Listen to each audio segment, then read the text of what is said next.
یا رسول اللہ صلی اللہ علیہ وسلم، مجھے اپنی صحیح عمر کا تو علم نہیں، لیکن ایک بات مجھے یاد ہے، ساری کائنات کی تخلیق سے پہلے بھی اللہ تعالیٰ کے عظمت کے پردوں میں سے چوتھے پردے کے پیچھے ایک ستارہ چمکا کرتا تھا۔ وہ ستارہ ہر 70,000 سال کے بعد ایک مرتبہ روشن ہوتا تھا، اور اپنی پوری زندگی میں میں نے اس ستارے کو 72,000 مرتبہ دیکھا ہے۔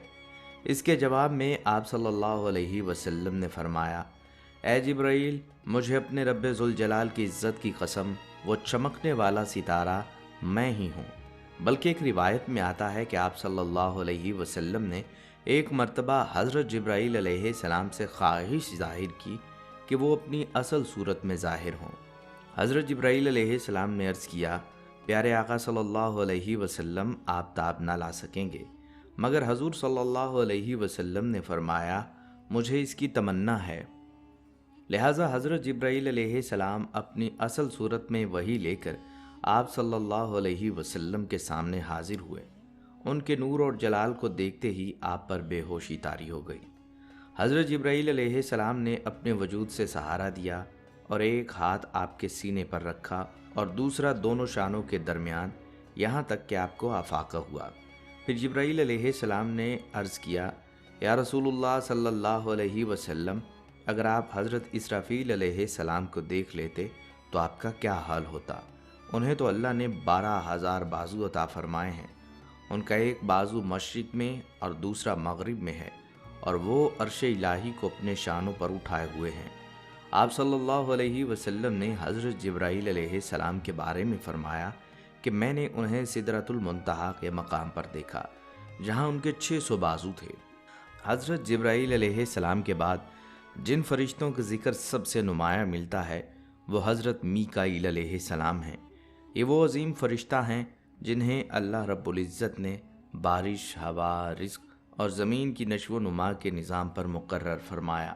جیسے حضرت جبرائیل علیہ السلام کو وحی اور اللہ کے پیغام پہنچانے کی ذمہ داری دی گئی، اسی طرح حضرت میکائیل علیہ السلام کو کائنات کی زندگی بخش قوتوں یعنی بارش اور روزی کی تقسیم کا نگران بنایا گیا۔ قرآن و حدیث سے یہ حقیقت بالکل واضح ہے کہ یہ کائنات محض خود کار نظام پر نہیں چل رہی، بلکہ اللہ تعالیٰ نے ہر نظام کو چلانے کے لیے فرشتے مقرر فرمائے ہیں۔ بارش کے ہر قطرے، ہوا کے ہر جھونکے، پہاڑوں پر برف کے جمنے اور درختوں میں ہریالی کے آنے تک سب کچھ اللہ کے حکم سے ہے، اور اس حکم کو پورا کرنے والا فرشتہ حضرت میکائیل علیہ السلام ہیں۔ یہی وجہ ہے کہ مفسرین لکھتے ہیں، اگر میکائیل علیہ السلام کو بارش کے نظام سے ہٹا دیا جائے تو دنیا کی زندگی ایک لمحے میں ختم ہو جائے۔ آپ صلی اللہ علیہ وسلم کے معمولات سے بھی ہمیں حضرت میکائیل علیہ السلام کی عظمت کا اندازہ ہوتا ہے۔ آپ صلی اللہ علیہ وسلم جب دعا کرتے تو اکثر کہتے، اے اللہ، جبرائیل، میکائیل اور اسرافیل کے رب، جو آسمانوں اور زمین کو پیدا کرنے والا ہے۔ یہ دعا خود اس بات کی دلیل ہے کہ اللہ کے یہ 3 عظیم فرشتے کائنات کے نظام میں سب سے بڑے کردار رکھتے ہیں۔ حضرت میکائیل علیہ السلام کے بارے میں ایک روایت میں آتا ہے کہ وہ کبھی نہیں ہنستے۔ اس کی وجہ یہ بیان کی گئی ہے کہ جب سے انہوں نے جہنم کو دیکھا ہے اور اہل جہنم کے عذاب کو جانا ہے، اس کے بعد ان پر مسکراہٹ بھی نہیں آئی۔ سوچئے، ایک فرشتہ جس کا تعلق زمین پر زندگی دینے سے ہے، جس کے ذریعے بارش اور روزی تقسیم ہوتی ہے، وہ خود اللہ کے خوف اور آخرت کے عذاب کو دیکھ کر ہمیشہ گریہ و زاری کی حالت میں رہتا ہے۔ یہ ہمارے لیے بھی سبق ہے کہ دنیا کی رنگینیاں ہمیں غافل نہ کر دیں۔ ایک دلچسپ حقیقت یہ بھی ہے کہ حضرت میکائیل علیہ السلام کو بعض احادیث میں فرشتہ رحمت کہا گیا ہے، کیونکہ بارش صرف پانی نہیں لاتی بلکہ زندگی کا پیغام لے کر آتی ہے۔ ہر پودا، ہر بیج، ہر کھیت بارش کے ذریعے زندہ ہوتا ہے۔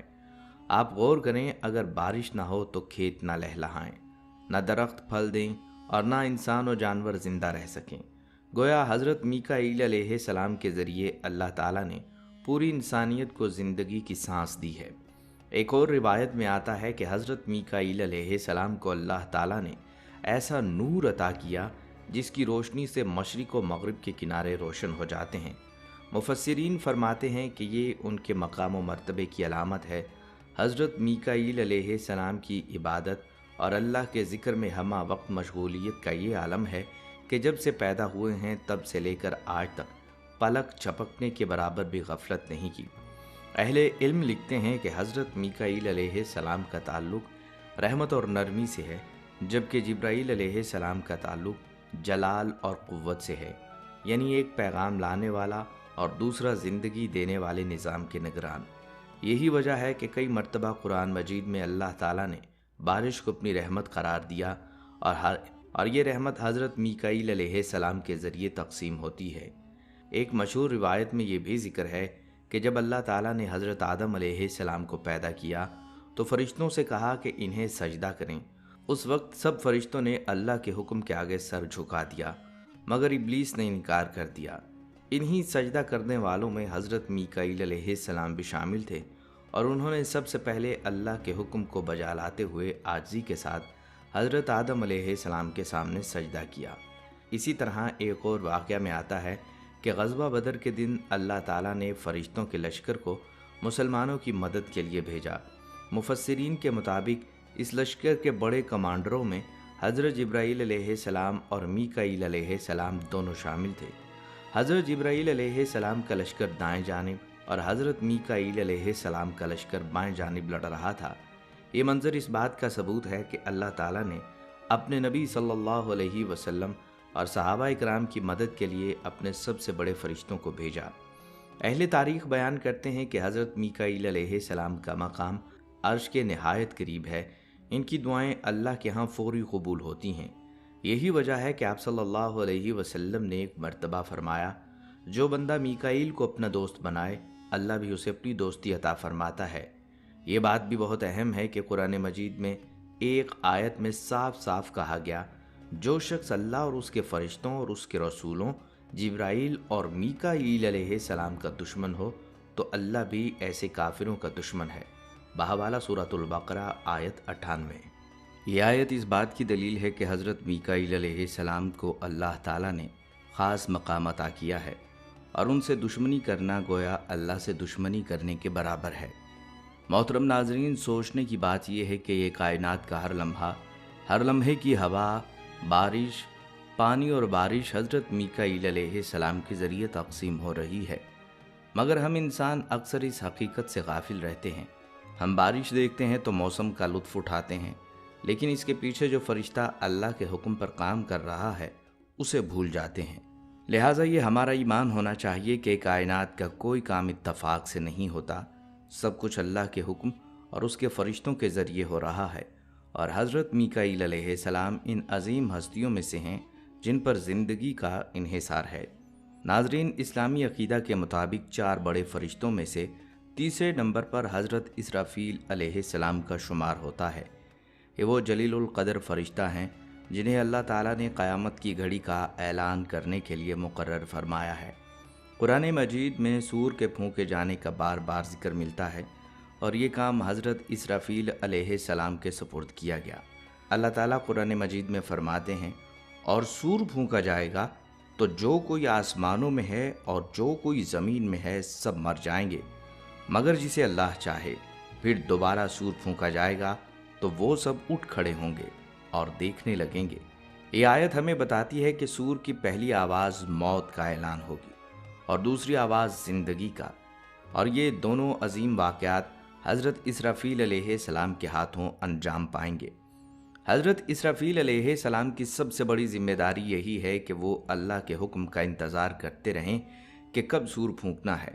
صحیح مسلم کی روایت میں آتا ہے کہ آپ صلی اللہ علیہ وسلم نے فرمایا، اسرافیل نے سور کو اپنے منہ کے قریب رکھا ہوا ہے اور اپنے کان کو جھکائے ہوئے ہیں کہ کب حکم آتا ہے کہ وہ پھونک دیں۔ اس سے ظاہر ہوتا ہے کہ حضرت اسرافیل علیہ السلام کی پوری توجہ اسی ایک حکم کی طرف لگی ہوئی ہے، وہ ایک لمحے کے لیے بھی اس فریضے سے غافل نہیں ہوتے۔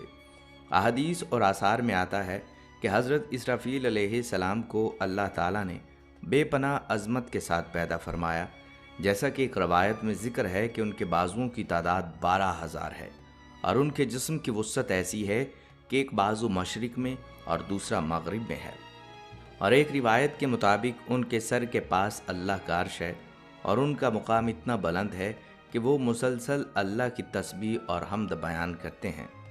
جب حضرت اسرافیل علیہ السلام پہلی مرتبہ سور پھونکیں گے تو کائنات کے نظام درہم برہم ہو جائیں گے، پہاڑ ریزہ ریزہ ہو جائیں گے، سمندر پھٹ پڑیں گے، زمین زلزلوں سے لرزے گی اور سب جاندار اپنی جان سے ہاتھ دھو بیٹھیں گے۔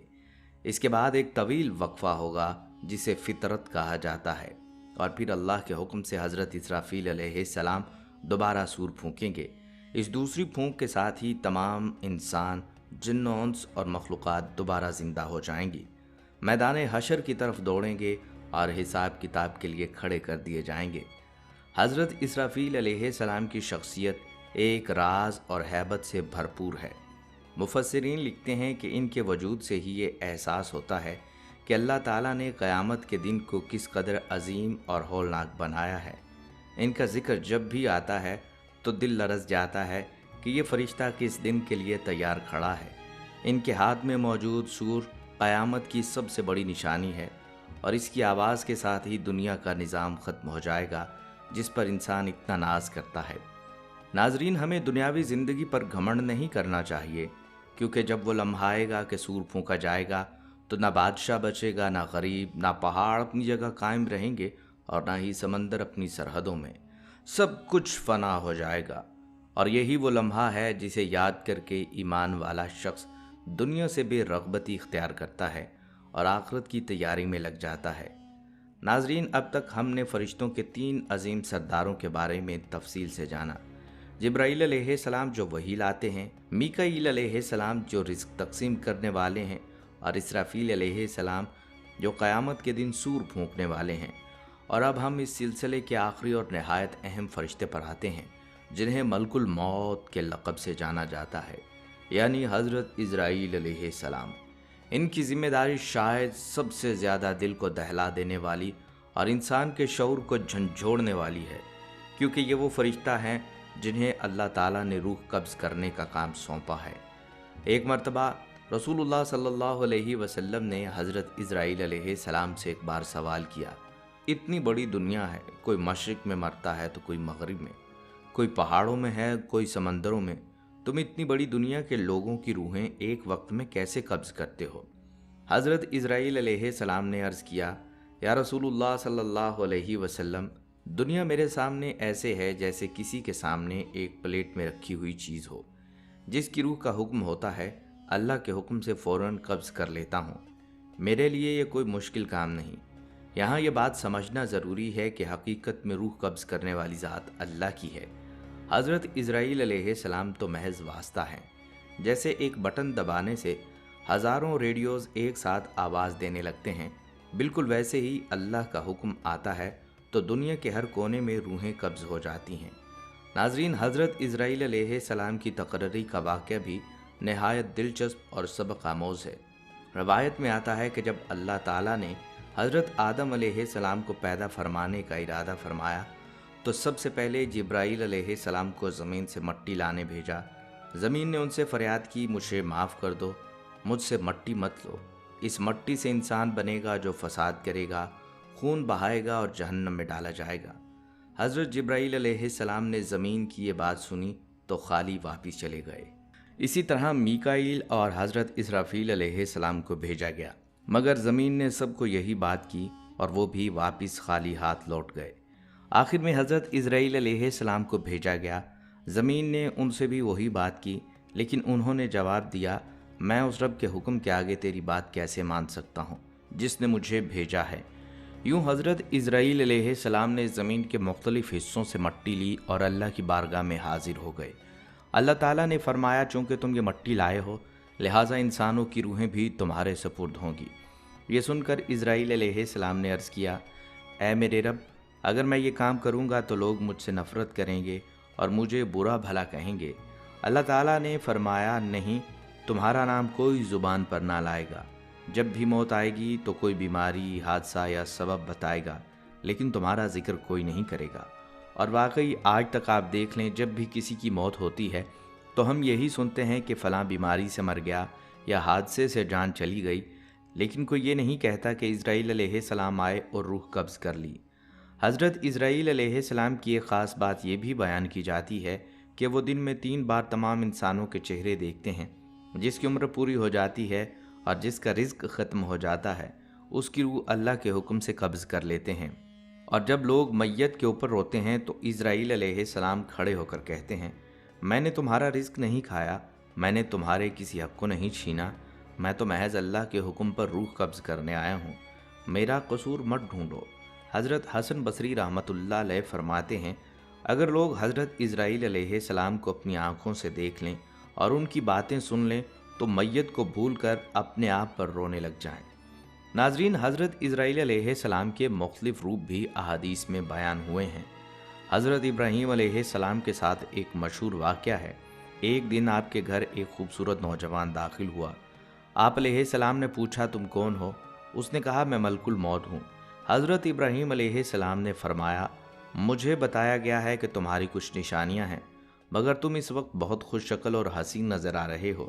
اس پر حضرت اسرائیل علیہ السلام نے اپنی اصل شکل دکھائی تو حضرت ابراہیم علیہ السلام پر غشی طاری ہو گئی، کیونکہ ان کا جسم آنکھوں اور نوک دار تیروں سے بھرا ہوا تھا اور آگ کے شعلے نکل رہے تھے۔ پھر جب آپ نے رخ موڑا تو اسرائیل علیہ السلام دوبارہ اپنی حسین شکل میں آ گئے۔ حضرت ابراہیم علیہ السلام نے کہا، اگر کافر محض تمہاری شکل دیکھ لیں تو یہی عذاب ان کے لیے کافی ہے، اور اگر مومن تمہاری یہ خوشنما صورت دیکھ لیں تو یہی ان کے لیے نعمت ہے۔ یہی وجہ ہے کہ حضرت اسرائیل علیہ السلام مومن کی روح کو نہایت نرمی اور سکون کے ساتھ قبض کرتے ہیں، جبکہ کافر کی روح نکالنے کا منظر نہایت سخت اور لرزہ خیز ہوتا ہے۔ قرآن میں بھی بیان ہے کہ کافر کی روح ایسے کھینچی جاتی ہے جیسے گیلے اون سے سیخ کھینچی جاتی ہے۔ ناظرین، حضرت اسرائیل علیہ السلام کی شخصیت ہمیں ایک نہایت بڑی حقیقت کی یاد دلاتی ہے کہ موت اٹل ہے۔ کوئی انسان خواہ بادشاہ ہو یا فقیر، عالم ہو یا جاہل، بچہ ہو یا بوڑھا، موت سے بچ نہیں سکتا۔ حضرت اسرائیل علیہ السلام کا ذکر اس لیے بھی ضروری ہے تاکہ ہمیں یہ احساس رہے کہ یہ زندگی عارضی ہے اور اصل زندگی موت کے بعد شروع ہوتی ہے، اور جو شخص اپنی زندگی اللہ اور اس کے رسول صلی اللہ علیہ وسلم کی اطاعت میں گزارتا ہے، حضرت اسرائیل علیہ السلام اس کی روح کو نہایت نرمی اور رحمت کے ساتھ قبض کرتے ہیں۔ ناظرین، جیسا کہ ویڈیو کے شروع میں ہم نے سوال اٹھایا تھا، جیسا کہ ویڈیو کے شروع میں ہم نے یہ سوال رکھا تھا کہ قیامت کے دن فرشتوں کے ساتھ کیا معاملہ ہوگا، تو لہٰذا ویڈیو کے آخر میں یہ بھی جان لیجئے کہ قیامت کے دن صرف انسان ہی نہیں بلکہ فرشتے بھی باقی نہیں رہیں گے۔ قرآن و حدیث میں واضح طور پر آتا ہے کہ قیامت کے دن اللہ تعالیٰ سب سے پہلے تمام مخلوقات کو موت دے گا، یہاں تک کہ وہ عظیم فرشتے بھی جو کائنات کے بڑے بڑے نظام سنبھالتے ہیں۔ بلکہ حدیث میں آتا ہے کہ قیامت کے دن موت کو ایک دمبے کی شکل میں لایا جائے گا، پھر اللہ تعالیٰ حکم دے گا کہ اس پر چھری پھیر دی جائے۔ اس کے بعد اعلان فرمائے گا، اے دنیا والو، آج ہم نے موت کو بھی موت دے دی۔ ذرا سوچئے، جب موت خود ہی مر جائے گی تو پھر فرشتے کیا چیز ہیں؟ اس دن ہر چیز فنا ہو جائے گی، نہ کوئی بادشاہ باقی رہے گا، نہ نبی، نہ فرشتہ، صرف اور صرف اللہ رب العالمین کی ذات باقی رہے گی۔ تو ناظرین، یہ حقیقت ہمیں سبق دیتی ہے کہ اصل طاقت، اصل بادشاہت اور اصل بقا صرف اللہ کے پاس ہے۔ اسی لیے ہمیں چاہیے کہ ہم اسی رب کی طرف جھکیں، اس سے مغفرت مانگیں اور ہمیشہ اس کے حکموں پر چلنے کی کوشش کریں۔ دعا کیجئے اللہ تعالی ہمیں ایمان پر زندگی دے، ایمان پر موت دے، اور قیامت کے دن اپنے محبوب صلی اللہ علیہ وسلم کی شفاعت نصیب فرمائے۔ آمین یا رب العالمین۔